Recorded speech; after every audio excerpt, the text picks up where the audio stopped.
जब तक आप अधीन नहीं होगे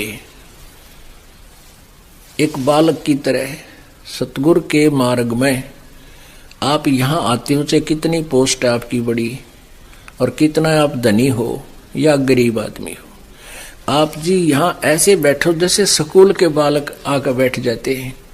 चाहे स्कूल के विद्यालय में कितने बड़े बच्चा हो, उसको वहाँ जो सही अध्यापक होते हैं उसमें किसी में भेदभाव नहीं करते, एक फर्श पर बैठाते, नीचे अब तक ये डेस्क पेस्क हो गए।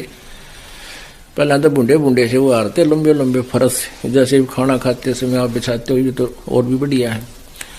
और उन पर बैठा करते, उनमें शाही खंडी रहती और वहाँ बैठ जाया करते हैं लाइन में बैठ कर। कोई धमका दे, अध्यापक कभी डंडा कोई धमका रहा है, कोई खुरका रहा है, चल इधर बैठ, सीधा मुँह कर है, तो भी नौकर जाते हैं। तो बच्चे अध्यापक के धमकाने खुरकाने में ईर्ष्या नहीं करते, उनके अंदर वो होता ही नहीं दोष, सुधरने की चेष्टा करते हैं। तो ऐसे ही आप जी यहाँ आते हो, परमात्मा कबीर जी कहते हैं अति अधीन दीन हो प्राणी, तब ये कहना ये अकथ कहानी। सार नाम उन प्राणियों को मिलता है जो अति अधीन हो जाते हैं। एक समय अब्राहिम सुल्तान अधम नाम के एक बलख बुखारे के बादशाह थे। आपको कथा कई बार सुनाई है और फिर भी सुनाएंगे। वो राजा था, बड़े ठाठ बाट थे, 18 लाख घोड़े थे उसके पास। पुण्यात्माओं, आज एक बढ़िया घोड़ी की कीमत एक कार के समान है। 10-10 लाख की, 20-20 लाख की, 15-15 लाख की घोड़ियां हैं, घोड़े हैं। और उसके पास 18 लाख घोड़े थे। और भी जब इतने घोड़े वो रख सकता है, उनका केयर टेक कर सकता अपने, तो और पता नहीं कितने ठाठ होंगे, कितना धनी होगा। इससे एक राजा की समर्थता का प्रतीक माना जाता था। और फिर परमात्मा का ज्ञान हुआ, उसने राज छोड़ दिया, परमेश्वर ने उनको प्रथम नाम दिया।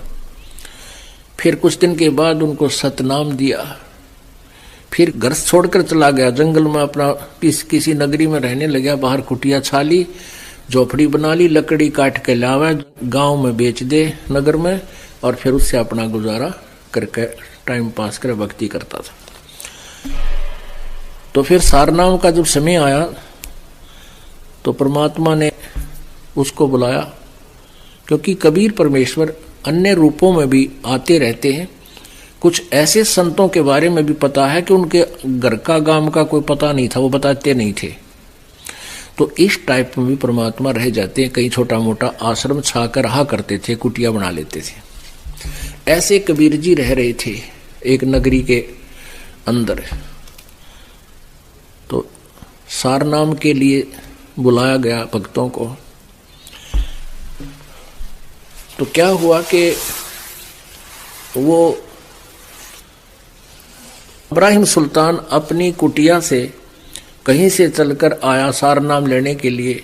एक गांव की गली से गुजर रहा था और एक बहन उपदेशी थी, उसने ऊपर की छत बुहार के और सूखा रेता सा था, वो गली में एक बाल्टी ही में डाल लिया और गली में डाल दिया।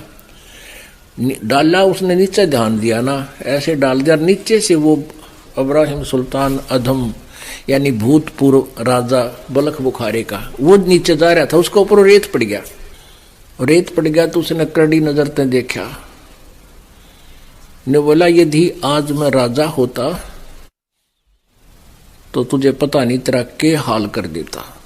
उस लड़की से उसने ये बोला, शुक्र आज मैं राजा नहीं हूं, अगर राजा होता तो तेरा पता नहीं क्या हाल कर देता। यानी अपना नो भी रेफरेंस दे रहा है कि मैं भूतपूर्व राजा भी हूं। तो लड़की ने सोचा भाई यू भगत राजा था कभी क्या, क्योंकि राजा और फिर भगत बन जा तो उसका एक विशेष स्थान होता है हमारे जैसे भोले बाड़ा में। तो अब बहुत प्रभावित हुई। अब उसने भी जाना आश्रम में जहां परमात्मा कुटिया बना रहे थे, उधर से वो भी आगे बैठा पाया। तो उसने देखा, गुरुजी से पूछा, गुरुदेव ये सामने बैठा ये भगत है? कहाँ बेटी भगत है? क्या ये कभी राजा था? महाराज जी बोले हाँ, ये बलक शहर का राजा था। तो परमात्मा तंत्रियामी थे, उन्हें पता था। बेटी क्या बात है? कैसे पूछा? कि महाराज जी ऐसे ऐसे मैंने ऊपर से छत का रेता था, रेत सा, और वो नीचे डाल दिया बुहार के छत से, नीचे ही आम थे, इनके ऊपर पड़ गया। और मैंने सॉरी भी करी है कि जी गलती होगी, मैंने देखा को ना। तो ये कहने लगा कि शुक्र आज मैं राजा नहीं हूं, नहीं तो तेरा पता नहीं आज के हाल कर देता। अच्छा ऐसे बोला? यूं कहा जी ऐसे बोला। कुछ देर के बाद फिर परमात्मा ने बुलाया, आ जाओ भाई, नाम सार नाम के लिए जो प्रार्थी हैं आ जाओ। वह कहने लगा महाराज जी अपने दास पे कृपा करो, नाम दो, सार नाम की दया करो। ने बोला भाई अभी तू राजा है, दास नहीं बना है। जब तू दास बन जाएगा बेटा, जब सार नाम मिलेगा। और जा 1 वर्ष के बाद इस तिथि को आना है, यानी इस अमावस्या को या पूर्णमासी बता दी। वो चला गया। अब वो काफी सोचता रहा कि गुरुजी ने ऐसे कैसे कह दिया, मैं राजा हूं, अवश्य मेरे में कोई त्रुटि है। बहुत रोया, और 1-2 भगत को नाम मिल गया, सार नाम मिल गया, एक आध देखो, तो उसने बड़ा दुख हुआ, हे भगवान मेरे में क्या त्रुटि रहेगी। 1 वर्ष तक वो बहुत ज्यादा महसूस करता रहा, रोता रहा, गुरुजी के पास आता रहा, लेकिन सार नाम के लिए उस दिन प्रार्थना करनी थी, पहले नहीं। वो दिन भी आ गया 1 वर्ष के बाद। अब परमात्मा ने कहा बेटी ये उसी गली से आता है, इसका रास्ता वही है, और आज तू अपनी छत से एक कीचड़ बना ले, एक बाल्टी में कीचड़, उसमें रेत गारा गोल गोबर बना ले, और जब ये तेरी छत के गली के मकान के पास से गुजरे, इसके ऊपर गोबर घेर देने होगा पानी में घोल के, और फिर ये क्या गतिविधि करे फिर मुझे बताना। उस लड़की ने उस दिन था, वो सुबह बैठ गई गोल के, वो आता दिखा दूर तो भगत जी, और वह बाल्टी जचा कर उसके सिर पर ने उत्तर डाला दिया, वो सारा बीज बाज गया गोबर गोबर। और फिर वह बेटी बोली, वो लड़की बोली भाई साहब गलती होगी मेरे से, मन देखे कोई नहीं। वो कहने लगा बहन कोई बात नहीं, ये तो माटी पर माटी ये घेरी है, ये तो गोबर है, यूं भी गोबर पर गोबर घेरा है बेटा, बेबे कोई बात नहीं बहन, धो लूंगा नहा लूंगा, क्या फर्क पड़ गया। तो वो फिर गया जोड़ में, बड़ा तालाब हो यार थे उसमें धोया नहाया समेत कपड़ा का बढ़ गया पानी में, और धो धा कर नहा कर सूख साख लिए। गर्मियाँ के दिन थे, घंटे में सूख गए।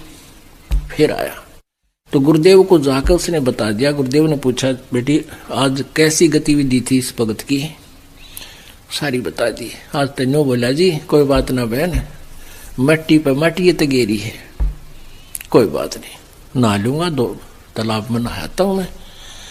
तब उसने आके प्रार्थना की गुरुदेव आपके दास का दास योग्य हो गया हो तो दास को टुकड़ा डाल दो, डालियो सार नाम का। परमात्मा बोले बेटा आज तू दास बड़ा है, अब तुझे सार नाम दूंगा, पहले तू राजा था। कहा जी गलती बताई सारी कहानी कि उस दिन बहन ने तेरे ऊपर रेता डाला था, तेने क्या बोला तू? कहा जी गणा नीच सुना मत है, और वो गंध भरा पड़ा था मेरे अंदर अभिमान का। तो यहाँ परमात्मा कहते हैं गुरु से ज्ञान सो लीजिए, शीस दीजिए दाने, बहुतुक भोंदू बह गए भाई राख जीव अभिमान। पिया चाव है प्रेम रस और राख्या चाव है माने, एक म्यान में 2 खड़ग कदे देखी सुनी न काने। एक तो भगवान चावे, हर ऊपर ते अंडी भी पाकना चाहे, लोगों से सलूट भी चाहे। कहते एक म्यान में 2 तलवार की तो देखी सुनी ना कान। बंदी छोड़ मैं अति अनाथा, मेरा कोई साथी नहीं, मेरा कोई संरक्षक नहीं, मैं अनाथ हूं मालिक, मेरा कोई स्वामी नहीं आपके अतिरिक्त। बंदी छोड़ मैं अति अनाथा, भौजल बूढ़त पकड़ो हाथा। दीजे उपदेश गुप्त मंत्र सुनावो, जन्म मरण भव दुख छुड़वावो।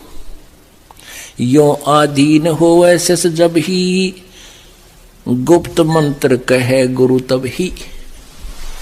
अब ये गुप्त मंत्र एक और है सार नाम, कहते इतना अधीन होगा जब वो गुप्त मंत्र गुरु जी बता सकेगा, अन्यथा आपको वो मिलेगा नहीं। इतने लक्षण आप में आने चाहिए, तभी वो काम भी करेगा।